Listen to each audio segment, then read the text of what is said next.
नजर लाइव में आप सभी दर्शकों का स्वागत है। अभी तक की तमाम छोटी बड़ी खबरों के साथ मैं हूं रूपा गुप्ता।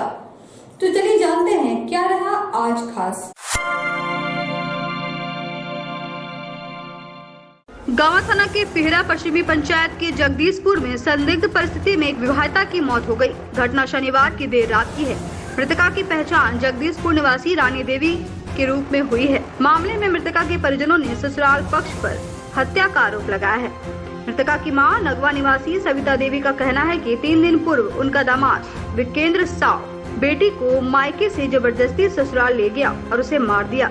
जबकि ग्रामीणों और मुखिया प्रतिनिधि जितेंद्र यादव का कहना है कि वह लकड़ी चुनने के लिए जंगल की ओर गई थी। इसी दौरान नदी के पास अचानक गिर गई, जिससे आनंद फानन में से प्राथमिक उपचार के बाद तिलैया ले जाया जा रहा था, जहां रास्ते में उसकी मौत हो गई।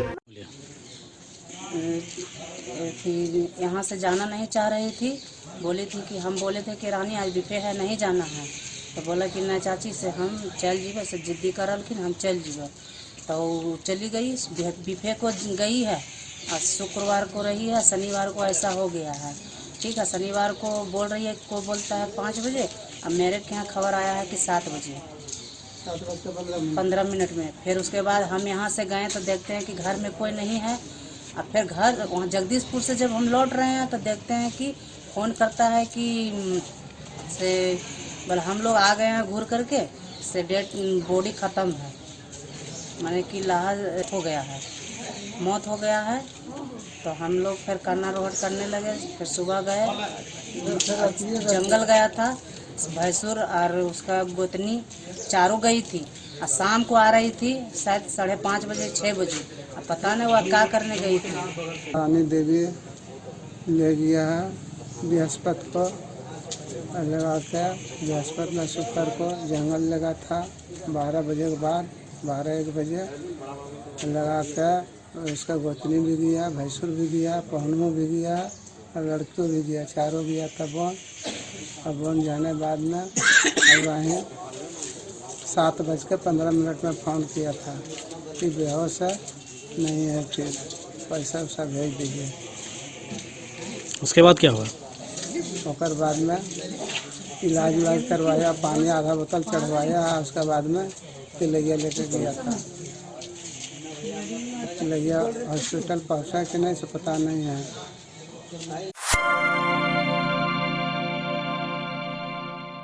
रोटरी दिवस के मौके पर रविवार को रोटरी डिस्ट्रिक्ट द्वारा विश्व पोलियो दिवस के मौके पर आम जनमानस को जागरूक करने के लिए एक रोटरी साइकिल रैली का आयोजन किया गया। भंडारीडीह स्थित रोटरी नेत्र चिकित्सालय से निकाली गई यह साइकिल रैली शहरी क्षेत्र के अलग अलग इलाकों का भ्रमण कर वापस रोटरी क्लब पहुंची। इस संबंध में रोटेरियनों ने बताया कि रोटरी गिरिडीह का यह प्रयास है कि हम सभी मिलकर इस बीमारी से लड़ने और भारत को पोलियो मुक्त रखने के लिए आज इस रैली के माध्यम से जागरूकता पैदा करने के साथ आगे आएं। इस बाबत रोटरी गिरिडीह के डॉक्टर गुरवंत सिंह मुंगिया ने कहा कि हमारा देश भविष्य में भी पोलियो मुक्त बना रहे, इसके लिए हमें सजग और सतर्क रहने की आवश्यकता है। बताया कि पोलियो हो जाने पर इसका कोई इलाज नहीं है, इससे टीकाकरण द्वारा ही बचा जा सकता है। पोलियो में शरीर के विभिन्न भाग में लकवा हो जाता है, जिससे जिंदगी दुश्वार हो जाती है। रोटरी इंटरनेशनल एवं सहयोगी संस्थाओं के सहयोग से हमारा देश भारत पोलियो मुक्त हो चुका है। फिर भी विश्व को पोलियो मुक्त रखने के लिए सभी बच्चों को पोलियो का टीका लेना अनिवार्य है। साइकिल रैली में 2 बूंद दवा, पोलियो हवा। रोटरी ने यह ठाना है, पोलियो को भगाना है। रोटरी की जंग, पोलियो के संग जैसे नारे लगाए गए। विश्व पोलियो दिवस के उपलक्ष्य में आयोजित साइकिल रैली के प्रतिभागियों को सर्टिफिकेट देकर सम्मानित किया गया। दिवस पर हम सभी लोगों ने यहाँ पर जागरूकता फैलाने के लिए 2 बूंद जिंदगी के ये दवा अभी चालू रहेगी और ये जागरूकता फैलाने के लिए जो फिर से हम लोग दोबारा पोलियो की चपेट में नहीं आए, उससे बचने के लिए जिस तरह से रोटरी इसके लिए एकदम निश्चित करके रखा हुआ है कि हम लोग को पोलियो इस दुनिया से हटाना है। रोटरी ने इसके लिए 1978 से प्रयास किया है। उस प्रयास को हम लोग हमेशा मजबूती के साथ कायम रखने के लिए ये जागरूकता रैली, अभी साइकिल जो हम लोगों ने रैली की है, वो जागरूकता रैली इसलिए की है कि ये हमेशा सभी को जानकारी में रहे कि ये बहुत ही बड़ी बीमारी आई थी इस दुनिया में, जो कि जिस तरह से और भी बीमारियां दवाई के पूर्ण रूप से प्रयोग करते रहने से चली गई, उसी तरह इसका भी हम लोग 2 बूंद जिंदगी के सभी को लेते रहना है और इसकी जागरूकता हमेशा बनी रहे तब तक कि जब तक पूरी दुनिया से ये पोलियो गायब नहीं हो जाए, नष्ट नहीं हो जाए, खत्म नहीं हो जाए। धन्यवाद। आज विश्व पोलियो दिवस है। जैसा कि आप लोग सब जानते हैं, पोलियो को इरेडिकेट करने में रोटरी की अहम भूमिका रही है। रोटरी ने सन 1978 में यह प्रण लिया था कि हम विश्व से पोलियो को हटाएंगे और आज ये प्रण लगभग हमारा पूरा हो चुका है कि हम लोगों ने विश्व से लगभग 99.99% पोलियो के केस हटा चुके हैं। आज सिर्फ विश्व में 2 ही केस हैं, जो कि एक पाकिस्तान में है और एक अफगानिस्तान में है, और रोटरी इसके लिए वचनबद्ध है कि वो 2026 तक पूर्ण रूप से इसको खत्म कर देगी। आज हम लोग रोटरी गिरिडीह के सभी सदस्य अन्य संस्थाओं के साथ मिलकर पोलियो अवेयरनेस साइकिलिंग इवेंट किए हैं, जिसमें सभी लोगों ने भाग लिया है एवं ये काफ़ी सफल कार्यक्रम रहा। नौनिहालों को स्वस्थ और सबल बनाने के लिए मोंगिया ग्रीन फाउंडेशन की ओर से चलाया जा रहा पोषण अभियान का निरीक्षण रविवार को फाउंडेशन के चेयरमैन डॉक्टर गुणवंत सिंह मोंगिया के द्वारा किया गया। इनके साथ मोंगिया स्टील के निदेशक त्रिलोचन मोंगिया भी मौजूद रहीं। मंगरोड़ी पंचायत भवन में आयोजित इस कार्यक्रम के माध्यम से डॉक्टर मोंगिया पोषण अभियान से जुड़े बच्चों से रूबरू हुए और अभियान के प्रारूप की जानकारी प्राप्त की। इस दौरान उन्होंने अभियान में लगे फाउंडेशन के सदस्यों का मार्गदर्शन किया और बच्चों की हौसला अफजाई भी की। मौके पर डॉक्टर मोंगिया ने कहा कि आज से 10 साल पहले इन्होंने विलुप्त होती जनजाति बिरहोर के उत्थान का अभियान छेड़ा था। बताया कि तत्कालीन उपायुक्त वंदना दादेल के आग्रह पर इन्होंने बगोदर के विभिन्न बिरहोर टंडाओं में उन्हें मुख्यधारा में लाने का अहर्निश प्रयास किया। कालांतर में जिला मुख्यालय में एक छात्रावास का संचालन करते हुए बिरहोर बच्चों के पठन पाठन से लेकर खान पान और उनकी अन्य जरूरतों को पूरा करने का अभियान शुरू किया।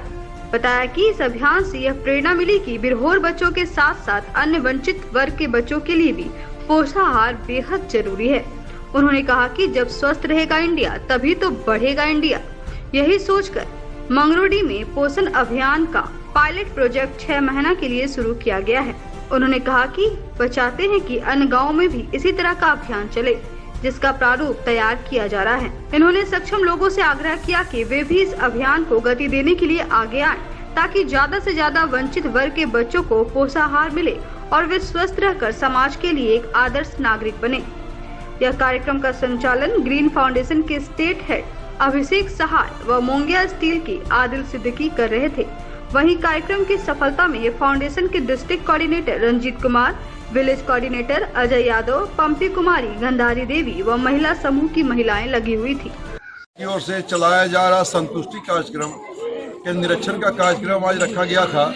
आज मैं इसलिए यहाँ सिर्फ आया हूँ ये देखने के लिए कि जो कार्यक्रम हमने 31 अगस्त को स्टार्ट किया था कि बच्चों को न्यूट्रिशन, यानी कि जो बच्चे कुपोषित हैं, कुपोषण का शिकार हैं, उन्हें अच्छा भोजन, इस तरह का भोजन नहीं कि जो आज अनाज की कहीं कमी नहीं है। 1 रुपये 2 रुपये किलो में सरकारी अनाज बहुत उपलब्ध है, लेकिन इस प्रकार का भोजन बच्चों को मिलना चाहिए जिससे बच्चों का स्वास्थ्य, बच्चों के मानसिक विकास, शारीरिक विकास एवं बौद्धिक विकास हो सके।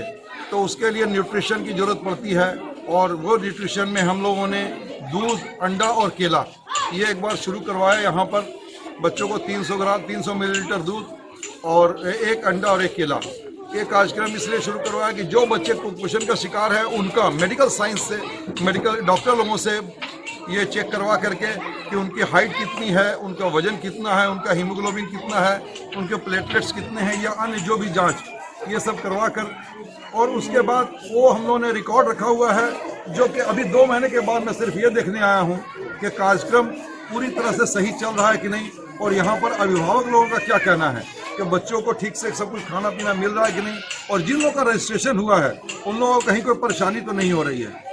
इस वजह से एक कार्यक्रम हमारा रहा यहाँ पर और मुझे बहुत खुशी हुई है कि कहीं से कोई शिकायत नहीं है।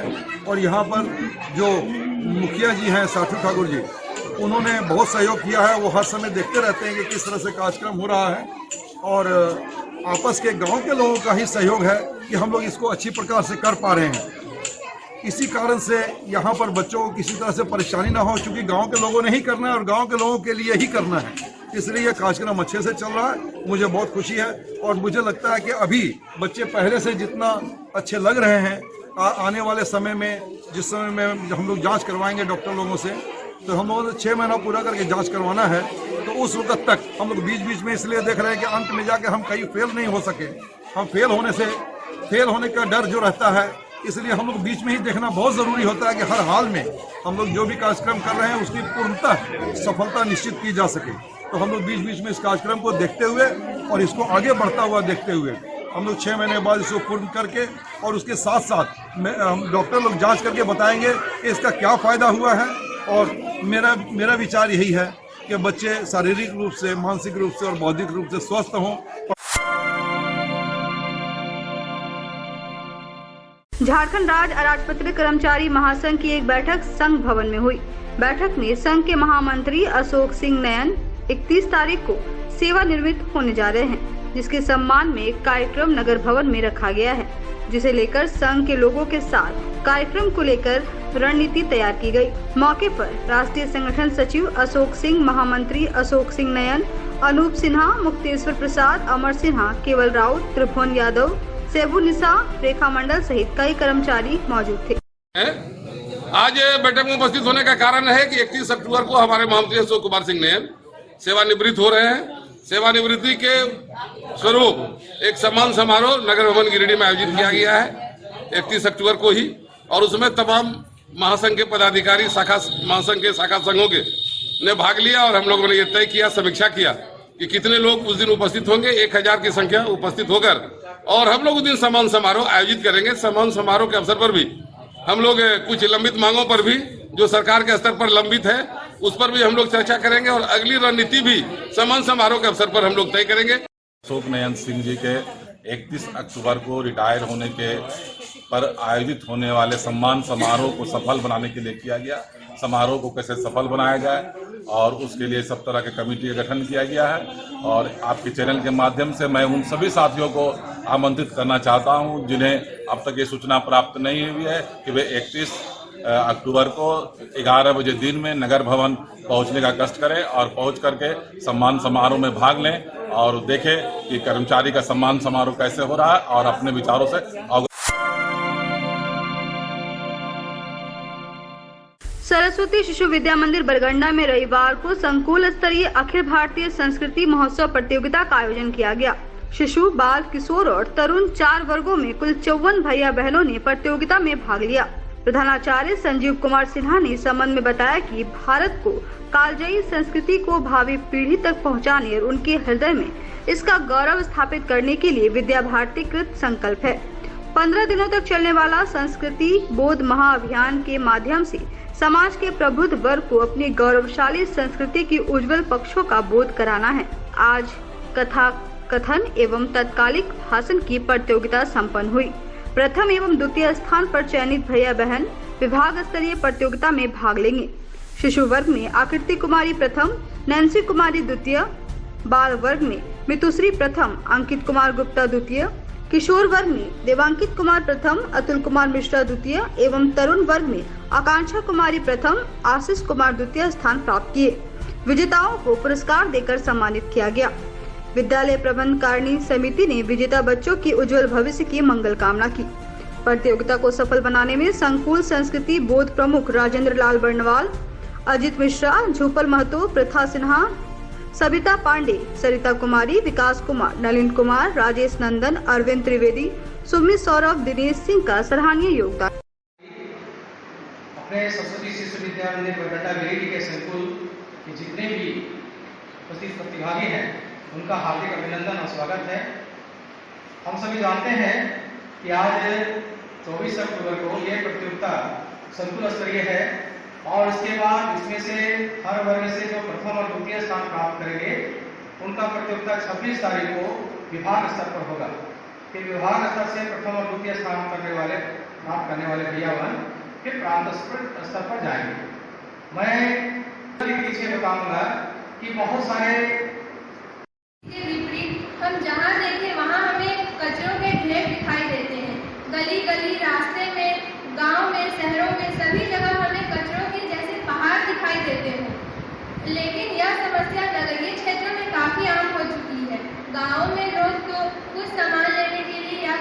कुछ घरेलू उपयोग के लिए कागज का भी उपयोग करते हैं, परंतु शहरों में प्लास्टिक के उपयोग बहुत ही ज्यादा है। हम जहाँ देखें वहाँ हमें कचरे के ढेर दिखाई देते हैं, भूमि में, जल में, वायु में, सभी जगह। हम भूमि में अगर कोई सामान खरीदते हैं तो वह कचरा तुरंत ही फेंक देते हैं। हमारा यह बोलने का विषय मिला है। मैं आप सभी को कोरोना काल में बदलती जीवन शैली का विषय आप सभी के सामने रखना चाहता हूँ। कोरोना काल लोगों की जीवन शैली को पूरी तरह से बदल दिया। जब विश्व स्वास्थ्य संगठन ने कोरोना को महामारी घोषित कर दिया तो यह लोगों को पूरी जीवन शैली को बदल दिया। महामारी तभी घोषित की जाती है जब एक ही समय में लोगों को एक ही समय में सभी तरह के लोगों को बीमारी फैलने लगती है और यह प्रकोप हो जाता है तो इसे महामारी घोषित कर दिया जाता है। करना चाहूँगा, अगर मुझसे कुछ त्रुटि हो जाती है तो कृपया उसे क्षमा करें। हमारा विद्यालय श्रेष्ठ कैसे बने? यह है क्या? हम जानते हैं कि हमने देखा होगा कि सिर्फ ऊंची बिल्डिंग बनाने में से विद्यालय श्रेष्ठ नहीं बन जाता है। आज के दौर में हम देख सकते हैं कि बहुत सारे ऐसे विद्यालय हैं जो 10 फ्लोर 20 फ्लोर और भी ऊंचे हैं, लेकिन जब हम उनके छात्रों को देखेंगे तो वो रोड में हुड़दंग मचाए जाएंगे। तो क्या इससे क्या पता चलता है? इससे कहीं ना कहीं जाकर हमारे विद्यालय की जो डिमेरिट्स हैं वो भी पता चलती आता है। या हम किसी जगह जाते हैं तो वो हमसे हमारे विद्यालय का नाम जरूर पूछता है। और अगर भगवान न करे कभी हम रोड में कुछ बदमाशी कर रहे हैं और गलती से भी वो व्यक्ति अगर हमको देख लेता है तो वो हमारे विद्यालय को जरूर बोलेगा कि ये कैसा विद्यालय में पढ़ता है, यहाँ ऐसे संस्कार दिए जाते हैं। भारतीय संस्कृति हमारे विश्व का सबसे प्राचीनतम संस्कृति है। विश्व में कई संस्कृति आई गई पर भारतीय संस्कृति आज तक अमर है। इसकी महानता बहुत उच्च है। भारतीय संस्कृति ही एक ऐसी संस्कृति है जो यहाँ पे पनप कर हमारे पूरे विश्व में उसका सोचते रहते थे कि हम कब निकलेंगे घर से। दूर से ही आवाज आ रही थी संभल जाओ, लेकिन हम संभल नहीं पाए।